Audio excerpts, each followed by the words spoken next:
ত্রয়োদশ সংসদের যাত্রা শুরু। জাতীয় সমস্যা সমাধানের কেন্দ্রবিন্দুতে পরিণত করা হবে সংসদকে। জন আকাঙ্ক্ষা পূরণের অঙ্গীকার প্রধানমন্ত্রীর। ইরান লেবাননে ব্যাপক হামলা, মোস্তাফাকে হত্যার হুমকি নেতানিয়াহুর। ইসরায়েলে ক্ষেপণাস্ত্রের আঘাত, সংঘাত ইস্যুতে উত্তপ্ত নিরাপত্তা পরিষদ।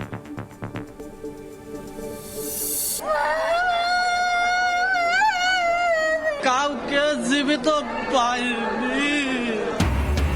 বাগেরহাটে সড়কে প্রাণ হারানো বরকনের বাড়িতে শোকের মাতম। হাসপাতাল থেকে মরদেহ হস্তান্তর। খুলনা মেডিকেলে ভর্তি আহত একজনের অবস্থা আশঙ্কাজনক। ঈদযাত্রা শুরু। রাজধানী ছেড়ে শেকড়ের টানে ছুটছে মানুষ। নির্দিষ্ট সময়ে ছাড়ছে ট্রেন। ইঞ্জিন সংকটে ধুঁকছে রেলওয়ে। 2 শতাধিকের মধ্যে 60% মেয়াদ উত্তীর্ণ। এবং মধ্যপ্রাচ্য সংঘাতের অজুহাতে অস্থির খাতুনগঞ্জের ভোজ্য তেলের বাজার। বনে 200 টাকা পর্যন্ত বাড়তি। পর্যাপ্ত আমদানির পরও চিনির সরবরাহ কমিয়েছে প্রতিষ্ঠানগুলো।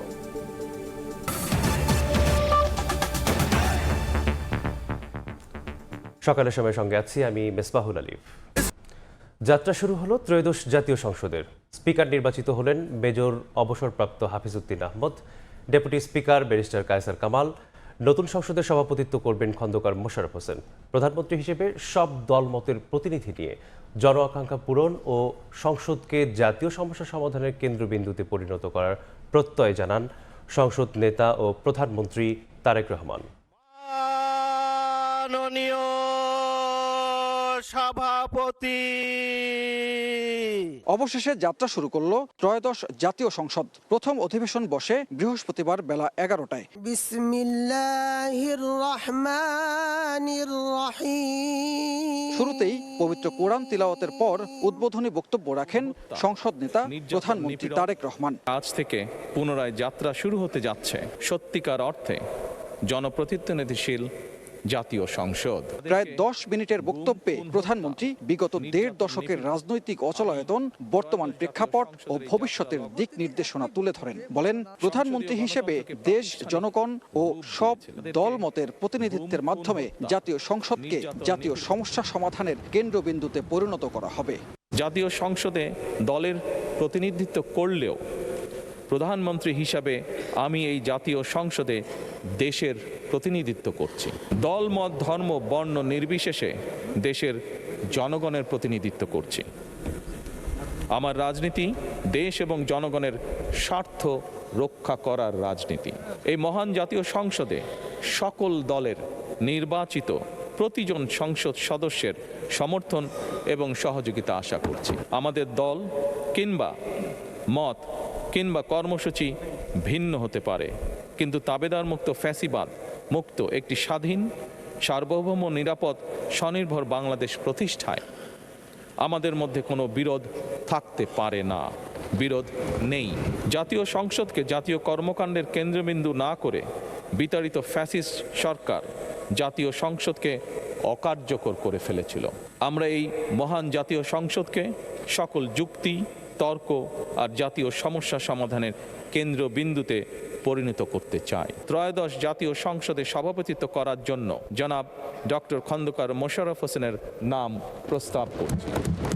গত সংসদের স্পিকার ও ডেপুটি স্পিকার না থাকায় 1973 সালের দৃষ্টান্ত টেনে চলতি সংসদের সভাপতিত্বের জন্য ডক্টর খন্দকার মোশাররফ হোসেনের নাম প্রস্তাব করেন প্রধানমন্ত্রী। সিদ্ধান্তের প্রতি আবারও প্রশংসা করে এবং মাননীয় সভাপতি, ওনার বাড়ি কুমিল্লা, আমার বাড়িও বোধহয় তার কাছাকাছি, সেই জন্য I have a special affiliation ওনার সাথে আছে। এই প্রস্তাবে সমর্থন দেন সংসদের বিরোধী দলীয় উপনেতা। আজকের এই মহান জাতীয় সংসদে জনাব হাফিজউদ্দিন আহমদ বীর বিক্রম তাকে মাননীয় স্পিকার হিসেবে নির্বাচিত করার জন্য আমি প্রস্তাব উত্থাপন করছি। অধিবেশনে সংসদ সদস্য মেজর অবসরপ্রাপ্ত হাফিজউদ্দিন আহমদ স্পিকার ও ডেপুটি স্পিকার নির্বাচিত হন ব্যারিস্টার কায়সার কামাল। যারা এই প্রস্তাবের পক্ষে আছেন তারা হা বলুন। হা জয়যুক্ত হয়েছে, হায় জয়যুক্ত হয়েছে, হায় জয়যুক্ত হয়েছে। এর পরপরই নতুন স্পিকার হাফিজউদ্দিন আহমেদ ও ডেপুটি স্পিকার কায়সার কামালকে শপথ বাক্য পাঠ করান রাষ্ট্রপতি মোহাম্মদ শাহাবুদ্দিন। আনুগত্য পোষণ করিব। এদিকে মন্ত্রী হিসেবে টাঙ্গাইল ৮ আসনের এমপি আহমেদ আজম খানকে শপথ পড়ান রাষ্ট্রপতি। দীর্ঘ পথ পরিক্রমার পর গণঅভ্যুত্থানের পাটাতনে দাঁড়িয়ে গণতন্ত্রের পথে যাত্রা শুরু করল ত্রয়োদশ সংসদ। এই সংসদ হয়ে উঠবে প্রাণবন্ত, সবার প্রত্যাশা, জনগণের আশা আকাঙ্ক্ষা বাস্তবায়নের বাস্তব ভিত্তিক প্রতিফলন ঘটবে এই সংসদের মাধ্যমে। সংকট সমাধানের বাতিঘর হয়ে থাকবে এই সংসদের কার্যক্রম। সানবীর রূপল, সময় সংবাদ, ঢাকা। ত্রয়োদশ জাতীয় সংসদ অধিবেশনের প্রথম দিনেই ওয়াকআউট করলেন বিরোধী দলীয় সংসদ সদস্যরা। রাষ্ট্রপতি ভাষণ দিতে উঠলে স্লোগানে উত্তপ্ত হয়ে ওঠে পরিবেশ। এ সময় প্ল্যাকার্ড হাতে প্রতিবাদ জানিয়ে সংসদের সভাকক্ষ থেকে বেরিয়ে যান বিরোধী এমপিরা। মোহাম্মদ শাহাবুদ্দিনকে জুলাই হত্যাযজ্ঞের সহযোগী আখ্যা দেন তারা। আগামী রোববার সকাল পর্যন্ত সংসদ অধিবেশন মুলতবি ঘোষণা করা হয়। আমন্ত্রিত অতিথিবৃন্দ, জুলাই অভ্যুত্থানের সঙ্গে গাদ্দারি জনগণ সইবে না, গণতন্ত্র চায় তবে ফ্যাসিজম নয়, এমন সব প্ল্যাকার্ড হাতে সংসদের প্রথম অধিবেশনে রাষ্ট্রপতি মোহাম্মদ শাহাবুদ্দিনের ভাষণের সময় ওয়াকআউট করে বিরোধী দলীয় সংসদ সদস্যরা। স্লোগানেও ছিল ফ্যাসিবাদের দোসরের মতো নানা প্রতিবাদ। সংসদের প্রথম অধিবেশনে বিধি অনুযায়ী স্পিকার রাষ্ট্রপতির ভাষণের ঘোষণা দিলে জামায়াত ইসলামী নেতৃত্বে তাদের মিত্র সংসদ সদস্যরা প্রতিবাদ জানান। এ সময় স্পিকার অবসরপ্রাপ্ত মেজর হাফিজউদ্দিন আহমেদ বীর বিক্রম সংসদের শৃঙ্খলা ধরে রাখতে বিরোধী দলীয় সদস্যদের অনুরোধ করে শান্ত থাকার আহ্বান জানান। মাননীয় সদস্যবৃন্দ, সংসদের শৃঙ্খলা রক্ষা করুন। কিন্তু জুলাই অভ্যুত্থানে গণহত্যার দায়ে অভিযুক্ত আওয়ামী লীগ সরকারের মনোনীত রাষ্ট্রপতির ভাষণ কিংবা তার উপস্থিতি মেনে নিতে পারেননি বিরোধী দলীয় সংসদ সদস্যরা। আর সেই ক্ষোভের বহিঃপ্রকাশ ঘটে তাদের সংসদ ওয়াকআউট করার মাধ্যমে। বেশি আসনে কিছুটা বিব্রত হলেও রাষ্ট্রপতি মোহাম্মদ শাহাবুদ্দিন তার লিখিত বক্তব্য দিয়ে যান। এ সময় বিপুল সংখ্যাগরিষ্ঠতা নিয়ে সরকার গঠন করায় প্রধানমন্ত্রী তারেক রহমান ও তার দল এবং মিত্রদের অভিনন্দন জানান। শক্তিশালী বিরোধী দলের প্রতিও শুভেচ্ছা জানান রাষ্ট্রপতি। আমি এই সংসদে আপনার মাধ্যমে প্রধানমন্ত্রী তারেক রহমান এবং তার নেতৃত্বে গঠিত নতুন সরকারকে আন্তরিক অভিনন্দন জানাচ্ছি। রাষ্ট্রপতি তার ভাষণে শেখ হাসিনার শাসনামলকে ফ্যাসিবাদী বলে মন্তব্য করেন। কোটা সংস্কার আন্দোলন থেকে এক পর্যায়ে এটি ফ্যাসিবাদ বিরোধী আন্দোলনের রূপ নেয়। সকলের সম্মিলিত আন্দোলনের ফলে 2024 সালের 5ই আগস্ট তৎকালীন ফ্যাসিস্ট সরকারের পতন ঘটে। এদিকে সংসদ সভা কক্ষ থেকে বের হয়ে গণমাধ্যমের সঙ্গে কথা বলেন বিরোধী দলীয় এমপিরা। জুলাই গণঅভ্যুত্থানে রাষ্ট্রপতির ভূমিকা নিয়ে প্রশ্ন তোলেন তারা। বলেন, জুলাই হত্যাকাণ্ড চলাকালে অভিভাবক হিসেবে কোনো ব্যবস্থা নেননি মোহাম্মদ শাহাবুদ্দিন। প্রেসিডেন্ট 3টা কারণে অপরাধী, যার বক্তব্য এই মহান সংসদে আমরা শুনতে পারি না। প্রথম কারণ হচ্ছে তিনি সমস্ত খুনের সহযোগী ছিলেন। তার আমলে যে খুনগুলো হয়েছে, একটা খুনের বিরুদ্ধেও তিনি শাসক গোষ্ঠীর প্রতিবাদ করেন নাই, সেই খুনে তিনি কোনো ব্যবস্থা গ্রহণ করেন নাই। রাষ্ট্রপতির বক্তব্য শেষে রোববার বেলা 11টা পর্যন্ত সংসদ মুলতবি ঘোষণা করা হয়। মুলতবি করা হলো। হাসান ওয়ালি, সময় সংবাদ, ঢাকা। এদিকে সংসদ অধিবেশনে Begum Khaleda Zia, Manmohan Singh, Ayatollah Ali Khamenei সহ দেশি বিদেশি বিশিষ্টজনের মৃত্যুতে শোক প্রস্তাব গ্রহণ করা হয়। এছাড়া অন্তর্বর্তী সরকারের আমলে প্রণীত 133টি অধ্যাদেশও উত্থাপন করা হয় অধিবেশনে। সদস্যবৃন্দ, আমরা শোক প্রস্তাবে কার্যক্রম পরিচালনা করব। ত্রয়োদশ জাতীয় সংসদের প্রথম অধিবেশনে দুপুরের বিরতি শেষে উত্থাপন হয় শোক প্রস্তাব। গণতন্ত্রের আপসহীন নেত্রী বিএনপির সাবেক চেয়ারপারসন বেগম খালেদা জিয়াকে হারিয়েছি। গণতন্ত্রের আপসহীন নেত্রী বেগম খালেদা জিয়া, ভারতের সাবেক প্রধানমন্ত্রী মনমোহন সিং, ইরানের সর্বোচ্চ নেতা আয়াতুল্লাহ আলী খামেনি ও ক্যাথলিক খ্রিস্টানদের প্রধান ধর্মগুরু পোপ ফ্রান্সিসের নাম শোক প্রস্তাবে উত্থাপন করেন স্পিকার হাফিজউদ্দিন আহমেদ বীর বিক্রম। আমরা ইতিমধ্যে ভারতের সাবেক প্রধানমন্ত্রী মনমোহন সিং, ক্যাথলিক খ্রিস্টানদের প্রধান ধর্মগুরু পোপ ফ্রান্সিস। এ সময় সরকারি ও বিরোধী দল উভয় পক্ষ থেকে আরও বেশ কিছু নাম শোক প্রস্তাবে অন্তর্ভুক্তির দাবি ওঠে। মুক্তিযুদ্ধে এয়ার ভাইস মার্শাল একে খন্দকার বীরুত্তম, আমি বিনয়ের সাথে তাদের সকলের নাম ইনক্লুড করার জন্য অনুরোধ করছি। শরীফ ওসমান হাদির নাম শোক প্রস্তাবের জন্য আমরা প্রস্তাবিত করছি।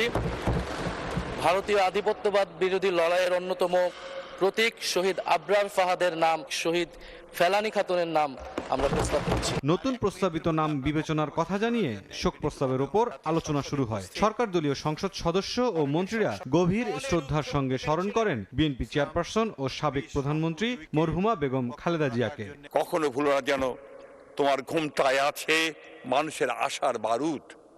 ভুলো না তোমার বাক্য প্রতীক্ষিত নিঃশ্বাস জাতির অবিচল পিঙ্গলাক্ষী হে মাতৃকা, মানুষের আশাকে জাগাও। তিনি যদিও আমাদের মধ্যে শারীরিকভাবে নেই, সারা পৃথিবীর মানুষের গণতন্ত্রের অনুপ্রেরণা হিসাবে তিনি সারা পৃথিবীর মানুষের মধ্যে জীবিত থাকবেন। বিরোধী দলের পক্ষ থেকে শোক প্রস্তাবে অন্তর্ভুক্তির জন্য উত্থাপিত নামগুলোর সপক্ষে বক্তব্য উঠে আসে। বিরোধী দলীয় নেতা ডাক্তার শফিকুর রহমান বলেন, এই সংসদ যেন কারো চরিত্র হননের স্থানে পরিণত না হয়। যেন শোক প্রস্তাবটি এক পেশে করে তৈরি করা হয়েছে। আমি আশা করি ভবিষ্যতে আমরা যদি সংসদকে নিরপেক্ষ এবং প্রাণবন্ত করতে চাই, তাহলে এসব বিষয়ে আরো সচেতন হওয়া দরকার। আমরা অতীতের সংসদগুলোতে দেখেছি, এখানে দেশের মানুষের কল্যাণ বিবেচনায় আলোচনা না হয়ে মানুষের চরিত্র হননের জন্য এখানে বিপুল সময় ব্যয় করা হয়েছে। আমি আপনাকে বিনীতভাবে অনুরোধ করব, এই সংসদ যেন কারো চরিত্র হননের কেন্দ্রে পরিণত না হয়। আপনার কাছ থেকে কেউ সামান্যতম সুযোগও যেন এই ব্যাপারে না পায়। আলোচনায় উঠে আসা সব নাম সর্বসম্মতিক্রমে শোক প্রস্তাব হিসেবে গৃহীত হয়। এছাড়া 1 মিনিট নীরবতা পালন ও তাদের আত্মার শান্তি কামনায় মোনাজাত করা হয়। পরে সংসদের সামনে অন্তর্বর্তী সরকারের 133টি অধ্যাদেশ উপস্থাপন করেন আইনমন্ত্রী মোহাম্মদ আসাদুজ্জামান। মুরসালিন হক জুনায়েদ, সময় সংবাদ, ঢাকা। প্রধানমন্ত্রীর রাজনৈতিক উপদেষ্টা ও বিএনপির স্থায়ী কমিটির সদস্য মির্জা আব্বাসকে উন্নত চিকিৎসার জন্য সিঙ্গাপুরে নেওয়ার প্রস্তুতি চলছে। সবকিছু ঠিকঠাক থাকলে আজ যে কোনো সময় তাকে নিয়ে ঢাকা ছাড়বে এয়ার অ্যাম্বুলেন্স। বৃহস্পতিবার বিএনপির মিডিয়া সেলের সদস্য শায়রুল কবির খান এই তথ্য নিশ্চিত করেছেন। তিনি বলেন, চিকিৎসকের পরামর্শ উন্নত চিকিৎসার জন্য মির্জা আব্বাসকে শুক্রবার এয়ার অ্যাম্বুলেন্সে সিঙ্গাপুরে নেওয়ার প্রস্তুতি চলছে। 11 মার্চ ইফতারের সময় হঠাৎ অসুস্থ হয়ে পড়েন মির্জা আব্বাস। পরে তাকে রাজধানীর এভার কেয়ার হাসপাতালে ভর্তি করা হয়।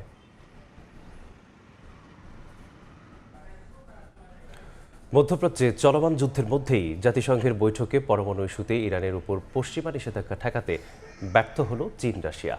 বৃহস্পতিবার বৈঠকে যুক্তরাষ্ট্র ও মিত্র দেশগুলোর সঙ্গে বাকবিতণ্ডা হয় চীন ও রাশিয়ার। যদিও শেষ পর্যন্ত ব্যর্থ হয় মস্কো বেইজিং। নিরাপত্তা পরিষদের 15 সদস্য দেশের মধ্যে 10টি দেশ বৈঠকের পক্ষে ভোট দেয়। ভোটদানে বিরত থাকে পাকিস্তান ও সোমালিয়া। ইরানকে ঘিরে উত্তপ্ত জাতিসংঘ নিরাপত্তা পরিষদ। স্থানীয় সময় বৃহস্পতিবার নিরাপত্তা পরিষদের বৈঠকে পরমাণু কর্মসূচি নিয়ে ইরানের ওপর নিষেধাজ্ঞা তদারকির জন্য গঠিত 1737 কমিটির কাজ নিয়ে আলোচনা তোলে যুক্তরাষ্ট্র। জাতিসংঘে মার্কিন প্রতিনিধি মাইক ওয়ালস রাশিয়া ও চীনের বিরুদ্ধে তেহরানকে রক্ষার অভিযোগ তোলেন। এ সময় সব সদস্য রাষ্ট্রকে ইরানের বিরুদ্ধে নিষেধাজ্ঞা কার্যকরার আহ্বান জানান তিনি। জাতিসংঘের সদস্য রাষ্ট্রগুলোর উচিত ইরানের বিরুদ্ধে অস্ত্র নিষেধাজ্ঞা কার্যকর করা, ক্ষেপণাস্ত্র প্রযুক্তি হস্তান্তর ও বাণিজ্য নিষিদ্ধ করা এবং সংশ্লিষ্ট আর্থিক সম্পদ জব্দ করা, যা 2015 সালের আগে জাতিসংঘ নিষেধাজ্ঞার আওতায় ছিল এবং এখন আবার পুনর্বহাল করা হয়েছে। যুক্তরাষ্ট্রের এমন অভিযোগের বিরোধিতা করে ইরানের 2 ঘনিষ্ঠ মিত্র হিসেবে পরিচিত চীন ও রাশিয়া। রাশিয়ার রাষ্ট্রদূত ভেসিলি নেবেনজিয়া বলেন, ইরানের পারমাণবিক অস্ত্র তৈরির পরিকল্পনা নিয়ে যে আতঙ্ক তৈরি করা হয়েছে তার কোনো প্রমাণ আন্তর্জাতিক পারমাণবিক শক্তি সংস্থার প্রতিবেদনে নেই। চীনের প্রতিনিধি ফু চং উল্টো যুক্তরাষ্ট্রকেই সংকটের উস্কানিদাতা আখ্যা দেন। কূটনৈতিক আলোচনা চলার মধ্যেই ওয়াশিংটন তেহরানের উপর সামরিক হামলা চালিয়ে পরিস্থিতি জটিল করে তুলেছে বলে মন্তব্য করেন তিনি। যদিও শেষ পর্যন্ত ভোটাভুটিতে চীন রাশিয়ার পরাজয় হয়। এদিন 15টি সদস্য দেশের মধ্যে 10টি দেশ ইরানের ওপর পুনরায় নিষেধাজ্ঞা আরোপের পক্ষে ভোট দেয়। ভোটদানে বিরত থাকে পাকিস্তান ও সোমালিয়া। ব্রিটেন ও ফ্রান্সের দাবি, ইরান পারমাণবিক কর্মসূচি নিয়ে উদ্বেগ দূর করতে ব্যর্থ হয়েছে এবং দেশটির মজুদ ইউরেনিয়াম অন্তত 10টি পারমাণবিক অস্ত্র তৈরিতে সক্ষম। চলতি মাসে নিরাপত্তা পরিষদের সভাপতিত্ব করছে যুক্তরাষ্ট্র। গত 28 ফেব্রুয়ারি থেকে যুক্তরাষ্ট্র, ইসরায়েল ও ইরানের মধ্যে চলমান সংঘাতের জেরে ওয়াশিংটন এই বৈঠকের জন্য জোর তৎপরতা চালিয়ে আসছিল। রাইসা জান্নাত, সময় সংবাদ। মধ্যপ্রাচ্যের যুদ্ধ পরিস্থিতিতে বাংলাদেশের অতিরিক্ত ডিজেল সরবরাহের অনুরোধ বিবেচনা করছে ভারত। সাপ্তাহিক প্রেস ব্রিফিংয়ে দেশটির পররাষ্ট্র মন্ত্রণালয়ের মুখপাত্র রণধীর জয়সওয়াল বলেন, ভারতের প্রয়োজন এবং পরিশোধন ক্ষমতা খতিয়ে দেখে এ বিষয়ে সিদ্ধান্ত নেওয়া হবে। আমরা বাংলাদেশ সরকারের ডিজেল সরবরাহের অনুরোধ পেয়েছি। এ নিয়ে 2017 সাল থেকে বাংলাদেশের সঙ্গে চুক্তি রয়েছে। আমাদের নিজস্ব পরিশোধন সক্ষমতা, অভ্যন্তরীণ চাহিদা এবং ডিজেলের প্রাপ্যতা বিবেচনা করে এ বিষয়ে সিদ্ধান্ত নেওয়া হবে। বাগেরহাটে সড়ক দুর্ঘটনায় নিহতদের গ্রামের বাড়িতে নেমে এসেছে শোকের ছায়া। ভোরে নিহতদের মরদেহ মংলায় পৌঁছালে কান্নায় ভেঙে পড়েন স্বজনরা। শেষবারের মতো দেখতে ভিড় করেন এলাকাবাসী। বৃহস্পতিবার মধ্যরাতে খুলনা মেডিকেল কলেজ হাসপাতাল থেকে মরদেহ হস্তান্তর করা হয় পরিবারের কাছে। এর আগে বিকেলে বাগেরহাট খুলনা মহাসড়কের রামপালের বেলাই ব্রিজ এলাকায় বাসের সঙ্গে বরযাত্রীবাহী মাইক্রোবাসের সংঘর্ষ হয়। এতে বরকনে সহ প্রাণ হারান 14 জন।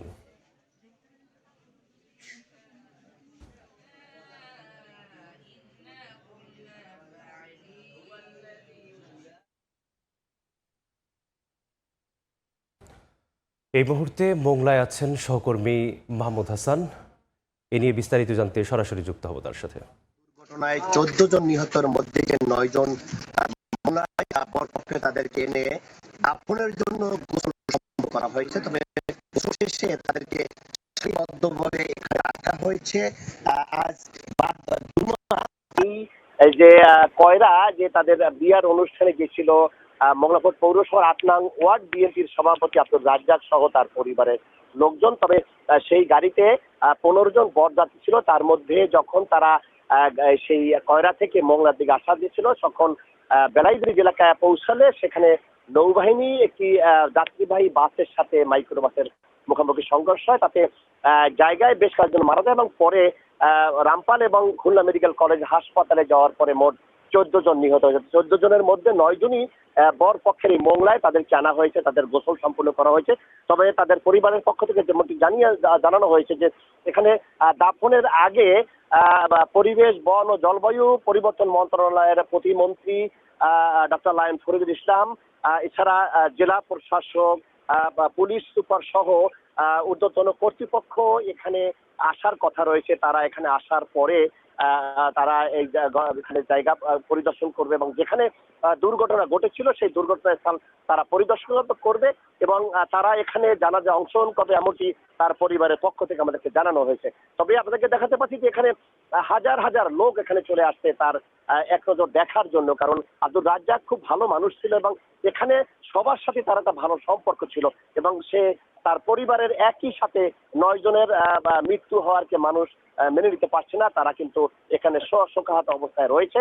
তবে তার পরিবারের পক্ষ থেকে যেমনটি জানানো হয়েছে যে এই বাদ জুমা পর জানাজা শেষে পৌর কবরস্থানে তাদেরকে দাফন করা হবে। এছাড়া যে কনে পক্ষের 4 জন অর্থাৎ কনে সহ 4 জন নারী রয়েছিল তাদেরকে কয়রায় নেওয়া হয়েছে।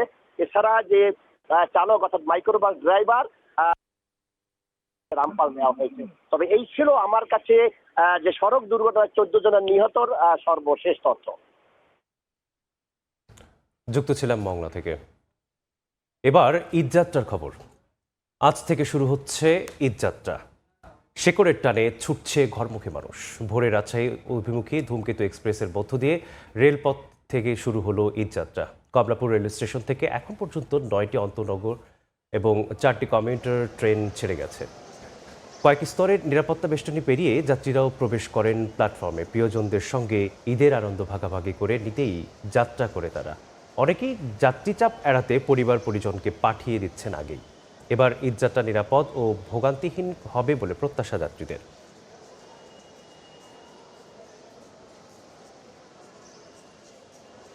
আলহামদুলিল্লাহ, খুবই ভালো লাগছে। যদিও এখনো সেরকম ভিড় শুরু হয়নি, আগেই যাচ্ছি গ্রামে। সবাই মিলে বাড়ি যাচ্ছি, খুব ভালো লাগছে। তখন যাইতে পারবো না, একটু দাঁড়ায় যাইতে হবে, তখন ট্রেনে করে যাইলে। এখন তো মনে করেন রিল্যাক্সে যাচ্ছি। এটা তো লোকাল না, ডিরেক্টগুলোতে আসলে কোনো প্রবলেম হয় না। নিরাপত্তা ভালো অবস্থায় আছে, কোনো সমস্যা নেই। আমরা সুন্দরভাবেই আসতে পেরেছি এবং ঢুকছি। এই মুহূর্তে কমলাপুর রেলওয়ে স্টেশনে আছেন সহকর্মী আবু সাইদ নিশান। সরাসরি যুক্ত হব তার সাথে। নিশান, আজ থেকে শুরু হলো রেলপথে ঈদযাত্রা। এখন পর্যন্ত কমলাপুর রেল স্টেশন থেকে 9টি আন্তনগর ট্রেন এবং 4টি কমিউটার ট্রেন যাত্রা শুরু করেছে যার যার গন্তব্যে। এবং আমরা এখন যে ট্রেনটির পাশে আছি সেটি হলো মহুয়া কমিউটার। যেটি মোহনগঞ্জের উদ্দেশ্যে 8টা 15 মিনিটে যাত্রা শুরু করার কথা রয়েছিল, কিন্তু এই একটি মাত্র ট্রেন যেটি কিন্তু এখন পর্যন্ত ছেড়ে যায়নি। এখন 8টা 21 বাজে এবং এই এখন পর্যন্ত যতগুলো ট্রেন ছেড়ে গিয়েছে সবগুলোই কিন্তু শিডিউল বিপর্যয়হীনভাবেই যার যার গন্তব্যে গিয়েছে। এবং সকালবেলা ভোর 6টাতে রাজশাহী অভিমুখী ধূমকেতু এক্সপ্রেসের ট্রেনের মাধ্যমেই কিন্তু রেলপথে এবার ঈদযাত্রা শুরু হয় এবং ধূমকেতু এক্সপ্রেসের মধ্য দিয়ে এখন পর্যন্ত 9টি আন্তনগর ট্রেন ঈদযাত্রায় অংশ নেয় এবং কিছুক্ষণ আগে সকাল 8টায় সুন্দরবন এক্সপ্রেস ট্রেনটি খুলনার উদ্দেশ্যে ছেড়ে যায় এবং খুলনার উদ্দেশ্যে আন্তনগর ট্রেনটি যখন ছেড়ে যায় সেটি কিন্তু এখন কমিউটার ট্রেন মহুয়া কমিউটারে আমরা এখন আছি এবং এখানে কিন্তু আমরা এখন পর্যন্ত যাত্রীদের কোনো চাপ দেখতে পাইনি এবং লোকাল ট্রেন বা আন্তনগর ট্রেন কোনো ট্রেনেই কিন্তু যাত্রীদের চাপ তেমন একটা লক্ষ্য করা যায়নি এবং যাত্রীরাও আমাদেরকে যেটা জানিয়েছেন যে এখন পর্যন্ত নির্বিঘ্নে এবং নিরাপত্তার সাথেই কিন্তু তারা ঈদযাত্রা করতে পারছেন এবং যাত্রীরা আমরা যেটা দেখতে পেয়েছিলাম যাত্রীদের সাথে কথা বলে তারা কিন্তু অনেকেই যে ঈদের যে মূল ছুটি সেই ছুটি শুরু হওয়ার আগেই কিন্তু তারা পরিবার পরিজনকে বাড়িতে পাঠাচ্ছেন এমনটাই আমাদেরকে জানিয়েছেন এবং র্যাব পুলিশ সহ নিরাপত্তার যে বেষ্টনী কয়েক স্তরে রয়েছে সেই নিরাপত্তা বেষ্টনী পেরিয়েই কিন্তু তারা প্ল্যাটফর্মে আসছেন এবং প্ল্যাটফর্ম এবং সার্বিক পরিস্থিতি নিয়ে তারা কিন্তু যথেষ্ট খুশি এবং যাত্রীরা বলছেন যে এবারের ঈদযাত্রা অন্য যে কোনো বারের তুলনায় অনেক স্বাচ্ছন্দ্যেই তারা করতে পারছেন এবং এই ঈদযাত্রায় কিন্তু আমরা পারাবত এক্সপ্রেস ট্রেনে কিন্তু আমরা দেখেছিলাম যে পারাবত এক্সপ্রেস ট্রেনের ছাদে করে কিন্তু বেশ কিছু সংখ্যক যাত্রী তারা কিন্তু যাত্রা করেছে। এখন পর্যন্ত পারাবত এক্সপ্রেস ট্রেনের ছাদে কিছু সংখ্যক যাত্রী যাত্রা করা এবং পাশাপাশি কমিউটার ট্রেনের কিছুটা যাত্রা বিলম্ব ছাড়া শিডিউল বিপর্যয়হীনভাবেই কিন্তু আন্তনগর এক্সপ্রেস ট্রেন এবং কমিউটার ট্রেনগুলো যাত্রা করেছে এবং এই ঈদ যাত্রার মধ্য দিয়ে কিন্তু তারা বলতে চাচ্ছেন যে এবারের ঈদযাত্রা তারা সার্বিক পরিস্থিতি এবং নিরাপত্তার দিক থেকে খুবই ভালো দেখছেন এবং এই স্বাচ্ছন্দ্যে ঈদ করতে পেরে তারা বেশ উচ্ছ্বসিতও আমাদেরকে তারা জানিয়েছেন এবং আমরা নিরাপত্তা এবং আইন শৃঙ্খলা পরিস্থিতি নিয়েও যেটা কথা বলেছি সেটাও কিন্তু ভালো রয়েছে। তো এই একই দিনে আজকে কিন্তু ফিরতি ট্রেনের টিকিটও তারা কাটতে পারবেন বলে আমরা স্টেশন থেকে জানতে পেরেছি এবং যারা 23 মার্চ যাত্রা করবে তারা কিন্তু আজকে 13 মার্চ যাত্রা করতে পারবে এবং ট্রেনের টিকিট কাটতে পারবে। এই ছিল কমলাপুর রেল স্টেশন থেকে আমার কাছে সর্বশেষ সংবাদ। যুক্ত ছিলাম কমলাপুর রেল স্টেশন থেকে, জানছিলাম ঈদযাত্রার খবরাখবর। সারা দেশে ট্রেন চালাতে 4 শতাধিক ইঞ্জিন দরকার হলেও বাংলাদেশ রেলওয়ের রয়েছে 2 শতাধিক, যার মধ্যেই 60% মেয়াদ উত্তীর্ণ। ঝুঁকিপূর্ণ ইঞ্জিনে কমেছে ট্রেনের গতি, বেড়েছে দুর্ঘটনা। ইঞ্জিন সংকটে ভয়াবহ শিডিউল বিপর্যয়ে পূর্বাঞ্চল রেলওয়ে কখনো কখনো বাতিল হচ্ছে ট্রেনের যাত্রা। যোগাযোগ বিশেষজ্ঞরা বলছেন, দ্রুত প্রয়োজনীয় সংখ্যক ইঞ্জিন সংগ্রহ না করলে হুমকির মুখে পড়বে রেল।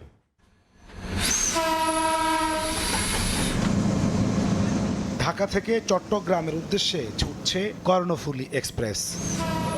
যাত্রীদের নিরাপদে গন্তব্যে পৌঁছে দেওয়ার কথা থাকলেও ইঞ্জিনটি ঝুঁকিপূর্ণ। দূরপাল্লার এই ট্রেনের ইঞ্জিনের মেয়াদ পেরিয়ে গেছে 1 যুগ আগেই। বিকল হয়ে গেছে চালকের সামনে থাকা গতি পরিমাপক মিটার, কাজ করে না চালকের হাতে থাকা 3টি ব্রেকের একটি। ভয়াবহ তথ্য হলো বিকল হয়ে গেছে চালকের পায়ের কাছে থাকা ডেডম্যান ফুট প্যাডেল। আয়ুষ্কাল তো অনেক আগে শেষ হয়ে গেছে। এই ডেডম্যান ফুট প্যাডেল যেটা আর কি, এটা হচ্ছে এই লোকোমোটিভে কাজ করে না, যে কোনো ধরনের দুর্ঘটনা ঘটতে পারে। 1969-70 সালে বাংলাদেশ রেলওয়েতে ইঞ্জিন ছিল 486টি। স্বাধীনতার 55 বছরে তা কমে হয়েছে 2 শতাধিক। এগুলোর 60%ই মেয়াদহীন, ফলে কমেছে ট্রেনের গতি, বেড়েছে দুর্ঘটনা। বেশিরভাগ ইঞ্জিনগুলোরই মেয়াদ শেষ হয়ে গেছে, অনেকগুলোই অকার্যকর অবস্থার মধ্যে রয়েছে, কোনো রকম জোড়াতালি দিয়ে চলতেছে। ইঞ্জিন সংকট আছে, আর আমাদের এখন যে নতুন 3000 সিরিজের ইঞ্জিন আছে সেগুলো আমাদের সার্ভিস ভালো দিচ্ছে না।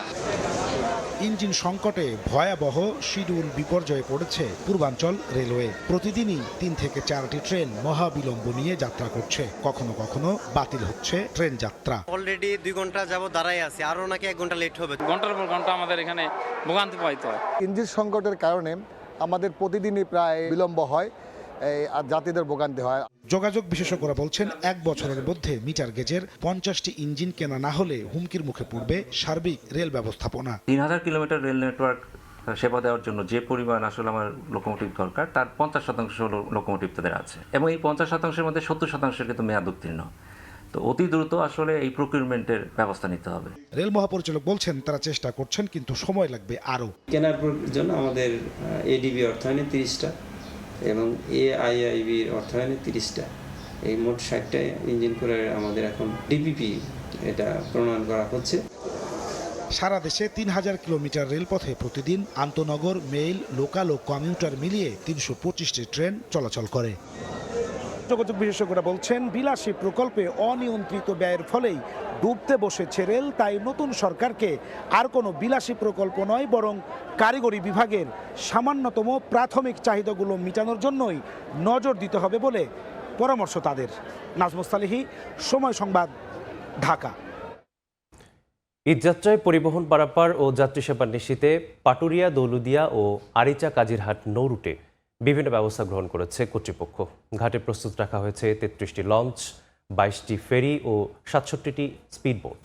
অপরাধ দমনে কঠোর অবস্থানে পুলিশ।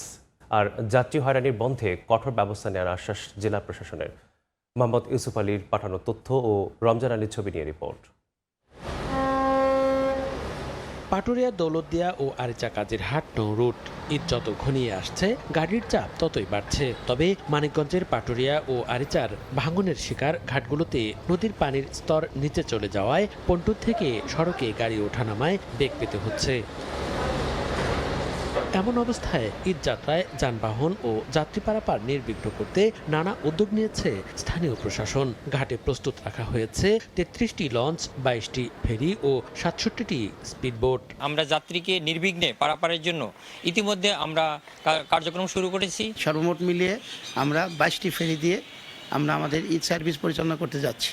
সার্বিক নিরাপত্তা ও যে কোনো অনিয়ম ঠেকাতে নিয়োজিত থাকবে অতিরিক্ত আইন শৃঙ্খলা বাহিনীর সদস্য। আর যাত্রী হয়রানি বন্ধে কঠোর ব্যবস্থা নেওয়ার আশ্বাস জেলা প্রশাসনের। ছোট পিক আপ ভ্যানগুলা তারা চায় যে আমরা যদি ডিঙে অর্থাৎ ওভারটেক করে একটু সামনে গিয়ে আগে উঠতে পারি, তাহলে হয়তো বাড়িতে আগে পৌঁছতে পারবো। হাইওয়ে পুলিশ, আমাদের লোকাল থানা এবং আমরা আমাদের জেলা পুলিশ লাইন থেকেও আমরা অতিরিক্ত পুলিশ দিব, অর্থাৎ লাইনটা যেন কেউ না ভাঙতে পারে। পুলিশ প্রশাসন রাস্তায় টহলের পরিমাণ বাড়িয়ে দিয়েছে, আমাদের ম্যাজিস্ট্রেটরা মাঠে আছে এবং বিআইডব্লিউটিএ ঘাট এলাকাতে নির্বিঘ্ন করার জন্য কাজ করে যাচ্ছে। এরই মধ্যে ঘাটগুলো পরিদর্শন করে প্রস্তুতি নিরীক্ষা করেছেন নৌ পরিবহন প্রতিমন্ত্রী। ঈদের যাত্রী সেবা নির্বিঘ্ন করতে সব ধরনের ব্যবস্থা নেওয়ার আশ্বাস তার। প্রত্যেকটি পথ যাতে চালু রাখা যায় সেই জন্য আমরা নিরবিচ্ছিন্নভাবে কাজ করছি। আমরা খুবই আশাবাদী যে আগামীর ঈদ স্বস্তির একটি ঈদ যাত্রা হবে। পাটুরিয়া, দৌলতদিয়া ও আরিচা কাজিরহাট নৌ রুটে স্বাভাবিক সময়ে প্রতিদিন 3 থেকে 4 হাজার যানবাহন পারাপার হয়। আর ঈদের সময় এ সংখ্যা বেড়ে যায় 3 থেকে 4 গুণ। সময় সংবাদ, মানিকগঞ্জ। মধ্যপ্রাচ্য সংঘাতকে পুঁজি করে দেশের সবচেয়ে বড় পাইকারি বাজার খাতুনগঞ্জে অস্থির ভোজ্য তেলের বাজার। সপ্তাহ ব্যবধানে মণ প্রতি 200 টাকা পর্যন্ত বেড়েছে দাম। আর পর্যাপ্ত আমদানি থাকার পরও চড়া চিনির বাজারে সরবরাহ কমিয়ে দিয়েছে উৎপাদনকারী প্রতিষ্ঠানগুলো। বিশেষজ্ঞরা বলছেন, বিশ্ববাজারের প্রভাব স্থানীয় বাজারে পৌঁছতে 2 থেকে 3 মাস সময় লাগে। তাই দ্রুত মূল্যবৃদ্ধির পেছনে দায়ী অসাধু ব্যবসায়ী ও বাজারের কারসাজি। ফেরদৌস লিপির রিপোর্টে থাকছে বিস্তারিত। দেশে বছরে ভোজ্য তেলের চাহিদার প্রায় 90% আমদানি করা হয়। প্রধানত ব্রাজিল ও আর্জেন্টিনা থেকে সয়াবিন এবং ইন্দোনেশিয়া ও মালয়েশিয়া থেকে পাম অয়েল আমদানি হয়। বর্তমানে বাজারে থাকা ভোজ্য তেলগুলো রপ্তানিকারক দেশ থেকে মাস 2 আগে আমদানি করেছে দেশের ভোজ্য তেল সরবরাহকারী শিল্প প্রতিষ্ঠানগুলো। কিন্তু চলমান ইরান যুদ্ধের অজুহাতে গেল 1 সপ্তাহের ব্যবধানে সব ধরনের ভোজ্য তেলের দাম বেড়েছে দেশের সবচেয়ে বড় পাইকারি বাজার খাতুনগঞ্জে। এর মধ্যে সয়াবিনের দাম মণ প্রতি 150 টাকা এবং পাম অয়েলের দাম 200 টাকা পর্যন্ত বেড়েছে। এছাড়া ব্যবসায়ীদের অভিযোগ, বাজারে চিনির সরবরাহের গতিও কমিয়ে দিয়েছে উৎপাদনকারী প্রতিষ্ঠানগুলো। সরবরাহ একটু স্লো, মিলের ডেলিভারি সিরিয়ালের কারণে। ইন্টারন্যাশনাল বাজারে, যুদ্ধের বাজারে সমস্যাগুলো এগুলোর কারণে মূলত বাড়ছে। এদিকে জ্বালানি সংকটকে ইস্যু করে এরই মধ্যে পরিবহন ভাড়া বেড়েছে দাবি করে খাতুনগঞ্জের ব্যবসায়ীরা বলছেন, এরও প্রভাব পড়বে ভোগ্যপণ্যের দামে। বাইরে থেকে যা মালামাল আনতেছি প্রতি গাড়িতে 5-6 হাজার, 8 হাজার, 10 হাজার পর্যন্ত গাড়ি ভাড়া বাড়ছে। আগে যেটা বিক্রি হবে ওটার তুলনায় আবার 1 টাকা বেড়ে যাবে, 8 আনা বেড়ে যাবে। ওটা যখন ইয়ে হবে তখন বেড়ে যাবে। গাড়ি করে তেলের জন্য একটা মানে আর্লি ওগুলো সরকারকে ব্যবস্থা নেওয়া দরকার।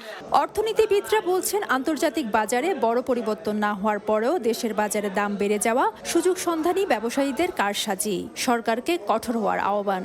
বহুদিন ব্যাপী এই যুদ্ধ চলবে এরকম সন্দেহ নাই, যদি নিজেদেরকে সামাল দিতে পারো এবং বিশৃঙ্খলা তৈরি হতে না দাও, তাহলে সরকারের প্রতি এবং সাধারণ মানুষের প্রতি তোমাদের যে গুডউইল, এটার একটা বড় প্রমাণ হবে। আস্থায় আনতে হবে, আবার সঙ্গে সঙ্গে ওই শাস্তির ব্যবস্থাও খুব সরাসরি এবং কড়াকড়িভাবে সেগুলো দেখাতে হবে এবং পালন করতে হবে। সুতরাং এই সময়ে ছাড় দেওয়ার কোনো ব্যাপার নাই। বছরে বাংলাদেশে 20 থেকে 22 লাখ মেট্রিক টন ভোজ্য তেল এবং 18 থেকে 20 লাখ মেট্রিক টন চিনির চাহিদা থাকে, যার 90% আমদানি হয়। ফেরদৌস লিপি, সময় সংবাদ, চট্টগ্রাম। মধ্যপ্রাচ্য সংঘাতের প্রভাব পড়েছে দেশের এভিয়েশন খাতের ঈদ কেন্দ্রিক ব্যবসায়। ট্রাভেল এজেন্সিগুলোর দাবি, এবার ঈদ মৌসুমে যাত্রী প্রায় 70% পর্যন্ত কমেছে। আর আগামীতে টিকিটের দাম বৃদ্ধির শঙ্কা করছেন খাত বিশ্লেষকরা। জিনাতারা যশোর রিপোর্ট। বাংলাদেশে ঈদ উৎসবকে কেন্দ্র করে প্রতি বছরই এভিয়েশন খাতে তৈরি হয় ব্যস্ততা। অভ্যন্তরীণ ও আন্তর্জাতিক উভয় রুটেই কয়েক গুণ বেড়ে যায় টিকিট বুকিং। ঈদে ঘরমুখ মানুষ, বিদেশ ফেরত প্রবাসী ও পর্যটকদের ভিড়ে সরগরম থাকে বিমানবন্দর ও ট্রাভেল এজেন্সিগুলো। রমজান শুরু হওয়ার পর থেকেই বাড়তে থাকে ওমরা হজ পালনে সৌদি আরবগামী যাত্রীর সংখ্যাও। কিন্তু এবছর বদলে গেছে সেই চিত্র। মধ্যপ্রাচ্যের যুদ্ধ পরিস্থিতিকে ঘিরে অনিশ্চয়তা ও আতঙ্কের কারণে কমেছে পর্যটক এবং ওমরা হজের যাত্রী। যাওয়াটা একটা আতঙ্কের ব্যাপার হয়ে দাঁড়াইছে যে মধ্যপ্রদেশের যে অবস্থা, এখন যুদ্ধ অবস্থা, এটা আসলে আমাদের একটা হয়রানি বা বিভ্রান্তির মধ্যে আমাদের দিনগুলো যাচ্ছে। যেহেতু আমার ফ্লাইটটা আপনার এইভাবে ছিল, এই জন্য আমার আসতে হয়েছে। যদি এরকম যদি না হইতো তাহলে আমি যাইতাম না। হায়াতের কথা তো বলা যায় না, এই জন্য যাচ্ছি আর কি। ট্যুর অপারেটরদের দাবি, সব মিলিয়ে এবছর যাত্রী কমেছে প্রায় 70%। যদি আমরা পার্সেন্টেজ বলি যে বরাবর যেই পার্সেন্টেজটা যায়, এখন 70%ই কম, 30%-এর মতো যাচ্ছেন। তাও খুব সন্দেহ, শঙ্কা, আতঙ্কের মধ্যে সব যাত্রীরা থাকেন। পরিস্থিতি সামাল দিতে চাপের মুখে পড়ছে এয়ারলাইন্সগুলো। সবগুলো ফ্লাইটে ফুল ছিল, বাট এই যে সময়টা, এই সময়টার কারণে কিন্তু আমাদের যে স্বাভাবিকতা যেটা আছে সেটা কিন্তু আমাদের নষ্ট হয়ে গেছে। সবকিছু মিলে আমরা আসলে আর্থিকভাবে ক্ষতিগ্রস্ত হচ্ছি। তারপরে বলবো যে বিজনেসের বাইরে যেটা আসলে মানবিকতা বলেন, সামাজিক দায়বদ্ধতা বলেন, সেই জায়গা থেকে আমরা আসলে চেষ্টা করছি যাত্রীদেরকে একটা সার্ভিস প্রোভাইড করার জন্য। এদিকে একের পর এক ফ্লাইট বাতিলের চাপে আগামীতে এয়ারলাইন্সের টিকিটের দাম বৃদ্ধির শঙ্কা বিশেষজ্ঞদের। যুদ্ধ অবস্থার পরিপ্রেক্ষিতে এয়ারলাইনগুলোর এয়ারক্রাফটে যে আছে, ইন্স্যুরেন্স চার্জ আছে, সেইগুলো ইন্স্যুরেন্স কোম্পানিগুলো অলরেডি বাড়ানো শুরু করে দিয়েছে। এই যে খরচ বাড়ছে এয়ারলাইনগুলোর উপরে, যে একটা এই ফ্লাইট ক্যান্সেলেশন হওয়ার পর দিতে, সেটা যদি সমন্বয় করতে যায় স্বাভাবিকভাবেই কিন্তু টিকিটের দাম বাড়বে, এটা কমার কোনো সম্ভাবনা নাই। মধ্যপ্রাচ্য স্বাভাবিক না হওয়া পর্যন্ত দেশের এভিয়েশন ও পর্যটন খাতের ব্যবসায়িক অনিশ্চয়তা কাটার সম্ভাবনা কম বলেই মনে করেন খাত বিশেষজ্ঞরা। জিনাতারা যশোয়া, সময় সংবাদ, ঢাকা। রমজান শেষ হতে চললেও বিক্রি মন্দার কবলে নারায়ণগঞ্জের জামদানি সংশ্লিষ্টরা। এমনকি উচ্চমানের কাঁচামালের বিপরীতে শাড়ির ন্যায্য মূল্য পাচ্ছেন না বলে অভিযোগ তাদের। তবে পাশে থাকার আশ্বাস দিয়েছেন জেলা প্রশাসক। আরিফ হোসেনের ছবিতে শওকত আলী সৈকতের রিপোর্ট। রমজানের শেষ দিকে ঈদ কেনাকাটা জমে উঠলেও হতাশার চাদরে জড়িয়ে আছেন নারায়ণগঞ্জের তাঁত শিল্প সংশ্লিষ্টরা। রং, সুতাসহ বিভিন্ন কাঁচামালের দাম বেড়ে যাওয়ায় উৎপাদন খরচও উঠছে না বলে অভিযোগ তাদের। আমরা তাঁতিরা তো ন্যায্য মূল্য মানে এটা পায় মহাজনরা, যারা মার্কেটে দোকানদাররা এরা পায়। আমরা খালি কাজ করি, খাই, কোন রকম চলতেছে জামদানি নিয়ে। সুতার দাম বাড়তেছে, রঙের দাম বাড়তেছে, আমরা তেমন একটা ন্যায্য মূল্য পাচ্ছি না। কাপড় বিক্রি তো হয় না, মানে চলাটা খুব কষ্ট হয়ে গেছে। দেশের ঐতিহ্যবাহী জামদানি শিল্পকে রক্ষা করতে সরকারের বিশেষ সহযোগিতা চান ঈদ কেন্দ্রিক ব্যবসায় লোকসান গোনা তাঁতি ও ব্যবসায়ীরা। তাঁতিরা উৎপাদন করতেছে ঠিকই, কিন্তু আমরা উৎপাদন পণ্য সঠিকভাবে বাজারজাত করতে পারতেছি না। শাড়িতে এখন উৎপাদন খরচ বেড়ে গেছে, কারণ রং, সুতা, এগুলো কাঁচামালের দাম বেড়ে গেছে। সরকারের কাছে আমাদের দাবি, রং, সুতা, কাঁচামাল এগুলো আমদানি সহজ শর্তে আমদানি করার সুযোগ করে দেওয়া, আর রপ্তানি বাজারটা বাড়াবো আমাদের ভারতের সাথে, যাতে বর্ডার দিয়ে মাল পাঠাতে পারি। ঐতিহ্যের জামদানিকে বাঁচাতে সব ধরনের সহযোগিতার আশ্বাস দিয়েছেন নারায়ণগঞ্জের জেলা প্রশাসক। সার্বিকভাবে আমরাও চাই যে জামদানি শিল্পটি এগিয়ে যাক এবং এর জন্য আমাদের তরফ থেকে যতটুকু করা ততটুকু আমরা করব, বাকিটা আমরা মন্ত্রণালয়গুলোর হাতে সহায়তা চাইব। নারায়ণগঞ্জের সোনারগাঁ ও রূপগঞ্জ উপজেলায় 9 শতাধিক জামদানি কারখানার সঙ্গে অন্তত 30,000 তাঁতি জড়িত। শওকত আলী সৈকত, সময় সংবাদ, নারায়ণগঞ্জ। নরসিংদীর 71টি ইউনিয়ন পরিষদের মধ্যে 24টিরই নেই নিজস্ব ভবন। কোথাও জরাজীর্ণ টিনশেড ভবন, আবার কোথাও বাসা ভাড়া বা দোকানে চলছে পরিশোধের কাজ। এতে ঝুঁকির মুখে গুরুত্বপূর্ণ নথিপত্র, জন্ম নিবন্ধন, টিকা কার্ড সহ বিভিন্ন নাগরিক সেবা পেতে ভোগান্তি পোহাতে হচ্ছে জেলাবাসীকে। আশিকুর রহমান পিয়ালের পাঠানো তথ্য ও ছবি নিয়ে রিপোর্ট। 6টি উপজেলা নিয়ে 1984 সালে ঢাকা জেলার মহকুমার থেকে জেলায় উন্নীত হয় নরসিংদী। দেশের শিল্প, কৃষি ও শিক্ষা খাতে গুরুত্বপূর্ণ ভূমিকা রাখায় এ জেলার 71টি ইউনিয়ন পরিষদের মধ্যে 24টিরই নেই নিজস্ব আধুনিক ভবন। অনেক পরিষদে নেই নিজস্ব কোনো জমি। জরাজীর্ণ টিনশেড বিল্ডিং, ভাড়া বাসা বা দোকানে চলছে পরিষদের কাজ। এতে ঝুঁকির মুখে গুরুত্বপূর্ণ নথিপত্র, জন্ম নিবন্ধন, টিকা কার্ড সহ বিভিন্ন নাগরিক সেবা পেতে ভোগান্তি পোহাতে হয় জেলাবাসীকে। দীর্ঘদিন যাবৎ এই অফিসটা পরিত্যক্ত। প্রথম যে একটা মূল ভবন ছিল এটা পরিত্যক্ত অবস্থায়। বর্ষাকালে হাঁটু পানি, টিসিবির মাল আসে, এগুলো দিতে পারে না সঠিক সময়ে, যার কারণে মালের বিভিন্ন দ্রব্যপণ্যের মানহানি হয়ে থাকে। আমাদের এখানে ইউনিয়ন ভবন হওয়ার কথা দীর্ঘদিন যাবৎ আমরা শুনে আসতেছি, ইউনিয়ন ভবন হচ্ছে না। ইউনিয়ন পরিষদরা এটা মেরামত করা অথবা নতুন করে করা একবারই জরুরি। গভীর আবেদন নিবেদন জানাচ্ছি সরকার যেন অনতি বিলম্বে এখানে একটা ভালো একটা বিল্ডিং ব্যবস্থা, মাল্টিপল বিল্ডিং করে দেন। জেলা প্রশাসন জানিয়েছে, যেসব ইউনিয়ন পরিষদের নিজস্ব জমি রয়েছে সেখানে নতুন ভবন নির্মাণের প্রস্তাব মন্ত্রণালয়ে পাঠানো হয়েছে। তাদের 25% বেশি জমি রয়েছে, তাদের ক্ষেত্রে নতুন ভবন তৈরি করার জন্য সরকার নির্দিষ্ট নিয়মে মন্ত্রণালয়ে প্রস্তাব প্রেরণ করা হচ্ছে। আর যাদের নেই তাদের বিষয়ে আমরা মন্ত্রণালয়ে সেখানে ইউনিয়ন পরিষদ করা যায় কিনা সেই বিষয়টা আমরা প্রস্তাব করছি। নরসিংদীর উপজেলা 6টি, এর মধ্যে সদরে 7টি, শিবপুরে 2টি, রায়পুরায় 9টি, মনোহরদীতে 3টি এবং বেলাবতে 3টি ইউনিয়ন পরিষদের নেই নিজস্ব ভবন। সময় সংবাদ, নরসিংদী। দেখছেন সকালের সময়।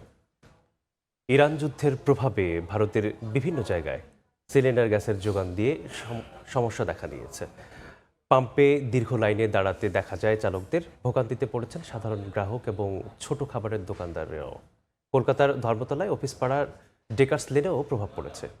বিস্তারিত জানাচ্ছেন সুব্রত আচার্য, ছবি তুলেছেন বিশ্বজিৎ দাস। পেট্রোল পাম্পের সামনে বোর্ড ঝুলিয়ে হঠাৎ করেই বাড়ানো হয়েছে এলপি গ্যাসের দাম। অন্যদিকে পাম্পের সামনে দীর্ঘ লাইন দিয়ে গ্যাস ভরার বিড়ম্বনাও। চরম ভোগান্তিতে পড়েছেন গাড়ি ও অটোরিকশার চালক, পরিবহন মালিকরাও। পরিসংখ্যান বলছে, কলকাতায় প্রায় 97% অটো এলপিজি নির্ভর। প্রায় 200 রুটে চলে অটো পরিষেবা। সরকারি হিসেব অনুযায়ী কলকাতায় প্রায় 50,000 অটোরিকশা রয়েছে। এতে গড়ে প্রতিদিন প্রায় 40 লাখ যাত্রী বহন করা হয়। গ্যাস সংকটে অফিস টাইমে যাত্রীদের অপেক্ষা করতে হচ্ছে দীর্ঘ সময়। আগের মতো দ্রুত মিলছে না অটো। প্রায় 2.5 ঘন্টা দাঁড়িয়ে রয়েছি, গ্যাস তো অসুবিধা হচ্ছে। মালিকের গাড়ির জমা 400 টাকা, টাইম শেষ, তাহলে কি কামাবো আর কি ফ্যামিলি চালাবো? সব জায়গায় একই সমস্যা হচ্ছে। আমরা তো সাধারণ মানুষ, আমরা গাড়ি চালিয়ে খাই। কিলো 1 কেজিতে 5 টাকা 6 টাকা করে বাড়িয়ে দিলে আমরা কোথায় যাবো সাধারণ ঘরের লোক? চাপ পড়েছে খাবারের দোকানেও। ধর্মতলার ডেকার্স লেন, এসপ্ল্যানেড সহ অফিস পাড়ার বহু ছোট বড় হোটেল, ভাতের দোকান ও রাস্তার খাবারের স্টল বাণিজ্যিক গ্যাসের ওপর নির্ভরশীল। যোগান কমার পাশাপাশি কালোবাজারে সিলিন্ডারের দাম বেড়ে 2000 থেকে 3000-এ ওঠার অভিযোগও উঠেছে। ফলে বেড়েছে খাবারের দামও। গ্যাস কোথাও নেই, ডিলারদের কাছে কোনো গ্যাস নেই, তা কোথা থেকে করবো? স্টক রাখা যায় নাকি? সিলিন্ডার আছে, যা টুকটাক এদিক ওদিক করে চালাতে হচ্ছে। অনেক আইটেম বন্ধ করে দেওয়া হয়েছে। পশ্চিমবঙ্গের গ্যাসের দৈনিক চাহিদা প্রায় 5 লাখ সিলিন্ডার। সেখানে সাম্প্রতিক সময়ে বুকিং 7,50,000-এরও বেশি ছুঁয়েছে বলে দাবি করছে ভারতীয় গণমাধ্যম।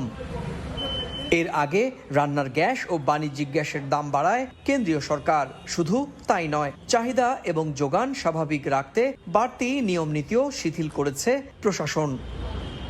সুব্রত আচার্য, সময় সংবাদ, কলকাতা। দেখছেন সকালের সময়। বাংলাদেশ পাকিস্তান ওয়ানডে সিরিজের খবর। দ্বিতীয় ওয়ানডেতে আজ মাঠে নামবে টাইগাররা। এ ম্যাচ জিতলে সিরিজ জয় নিশ্চিতের সঙ্গে র্যাঙ্কিংয়েও এক ধাপ এগিয়ে যাবে টাইগার্স। নিজে পারফর্ম করার পাশাপাশি দল ভালো করায় দ্বিতীয় ম্যাচ নিয়ে আত্মবিশ্বাসী অধিনায়ক মেহেদী হাসান মিরাজ।